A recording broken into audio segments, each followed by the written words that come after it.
Bonjour, bonsoir mesdames et messieurs, vous êtes sur RCI TV, Toute Info et nous vous présentons les dernières actualités à 2h16 du matin. Alors d'abord en Champagne-Ardenne, on sera donc ce lundi autour de 10 degrés le matin, la journée et 4 degrés la nuit. Alors à la une, nous avons le projet d'attentat en France, un suspect arrêté aux Pays-Bas par la police néerlandaise qui a interpellé ce dimanche un Français de 32 ans suspecté d'être impliqué dans la préparation d'une attaque. Toujours concernant les attentats de Bruxelles, les hommages perturbés par les manifestants nationalistes. Des hommages aux victimes des attentats de Bruxelles ont été perturbés dimanche par des manifestants nationalistes qui ont fait irruption sur la place transformée en mémorial dans la capitale belge, alors que les opérations antiterroristes sévissaient sur le plan national belge. Alors, nous avons aussi comme élément important, c'est en international au Pakistan, plus de 60 morts dans une explosion à Lahore, évacuation d'une victime de l'attentat suicide qui a touché un parc à Lahore au Pakistan ce dimanche 27 mars, donc un kamikaze qui s'est donc fait exploser à l'entrée du parc où les familles chrétiennes célébraient leur fête. Alors, nous avons aussi, il y a une heure, l'Algérie, 12 militaires tués dans un crash d'un hélicoptère. Un hélicoptère militaire de ce type s'est écrasé dimanche en Algérie, faisant 12 morts, 12 militaires qui ont été tués et 2 autres blessés dimanche dans le crash d'un hélicoptère de l'armée survenu dans le sud de l'Algérie en raison d'un problème technique a priori. Alors France, des Molenbeek en France, le débat agite surtout la gauche. Le ministre de la Ville, Patrick Camer, a estimé dimanche qu'une centaine de quartiers en France présentaient des similitudes potentielles avec Molenbeek, commune bruxelloise à la réputation de fief djihadiste, suscitant une certaine gêne à gauche.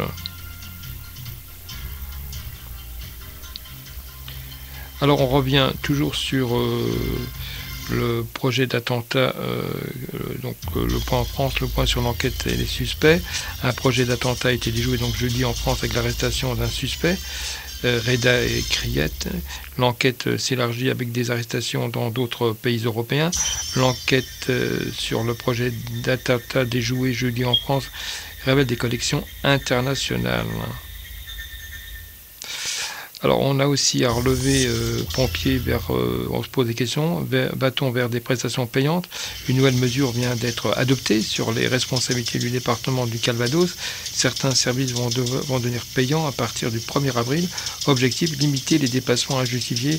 Pour certains, c'est une privatisation déguisée. Alors en météo, si vous êtes dans l'ouest, faites attention, des vents violents vont faire sonner les cloches. Prudence en raison d'un épisode dépressionnaire important. Une zone allant de la Bretagne au Nord-Pas-de-Calais est placée par Météo France en vigilance orange dès ce soir jusqu'à demain matin pour des vents tempétueux. Alors, en politique, Christian Estrosi compte renoncer à son mandat de député. Christian Estrosi, élu en décembre à la présidence de la région Provence-Alpes-Côte d'Azur, a annoncé vendredi qu'il s'apprêtait à renoncer à son mandat de député, ouvrant la voie à une législative partielle dans les Alpes-Maritimes. Alors l'Obs se posait la question, la perpétuité réelle transformerait les terroristes en fauves, estime Rachida Dati. L'ancienne garde des Sceaux, Rachida Dati, se démarque d'autres représentants de la droite sur l'idée d'une perpétuité effective pour les auteurs d'actes terroristes, estimant qu'une perpétuité réelle les transformait en fauves. Alors, Argenteuil, un Molenbeek français, le maire s'emporte. Le maire des Républicains d'Argenteuil, Georges Motron, a sévèrement recadré l'arrivée pourtant du même parti que lui. Le maire des Républicains d'Argenteuil, Georges Motron, a sévèrement recadré l'arrivée pourtant du même parti que lui à Argenteuil. Alors, France 3 nous annonce que la vingtaine de détenus de la prison de Béziers dans l'Hérault ne fait pas l'objet d'une fiche S, mais d'un suivi attentif, a réagi samedi le ministère de la Justice après les propos d'un syndicat pénitentiaire qui disait qu'il y avait donc des constatations de cas de radicalisation à la prison de Béziers.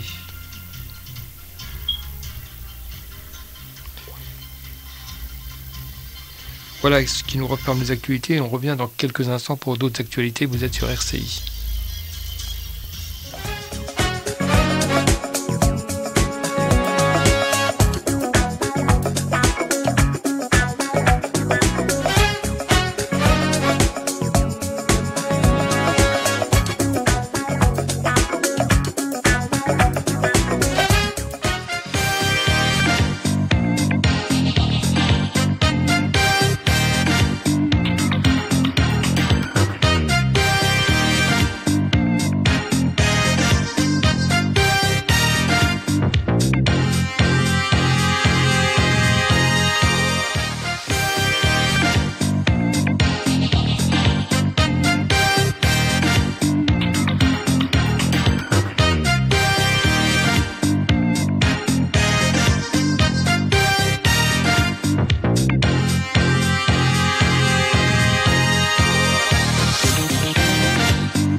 Bonjour mesdames, bonjour messieurs, les actualités dès à présent sur RCI TV Tout Info.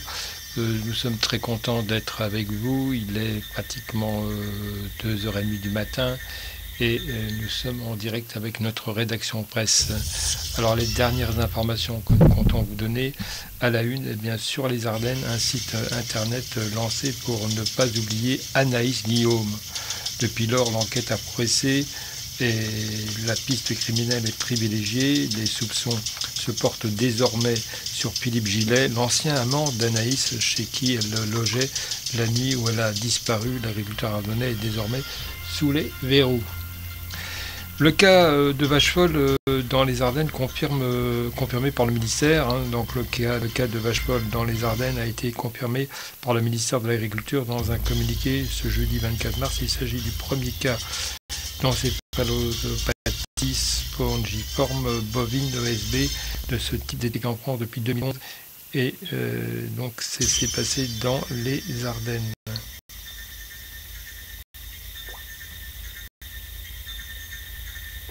Alors comme autre information qui concerne donc nos Ardennes, eh bien, nous avons particulièrement l'information qui vient de nous arriver et qui concerne d'étranges disparitions dans les Ardennes de personnes âgées. C'est troublant et le journal L'Ardennais précisait que troublante disparition de personnes âgées dans le Sedanais. Rédaction en ligne, disparu en janvier dernier en Belgique. Un septuagénaire a été retrouvé mort près de Sedan. 2 autres personnes âgées demeurant à Sedan manquent à l'appel. Toujours dans les Ardennes, eh bien, on a donc le chiffre exact des billets qui sont déjà vendus. Plus de 12 000 places ont été vendues pour le concert de Johnny Hallyday à Sedan. À 3 mois du concert de Johnny, les places continuent à se vendre à un rythme soutenu. Plus de la moitié sont déjà prises. Les organisateurs sont confiants, réagir. Donc on se prépare à un méga concert de Johnny Hallyday. Alors, des ateliers chocolat au Château Fort de Sedan. Les enfants ont écouté avec attention Cédric Chocolatier, venu leur apprendre à faire du chocolat. Ce week-end, le Château Fort organisait des activités autour du chocolat à l'occasion des fêtes de Pâques. Alors, on revient également sur d'autres actualités dans quelques instants. Vous êtes sur RCI. C'est donc la dernière information de la soirée. On se retrouve demain matin pour d'autres actualités. Nous tenons à vous remercier de votre présence et de votre fidélité, mesdames et messieurs.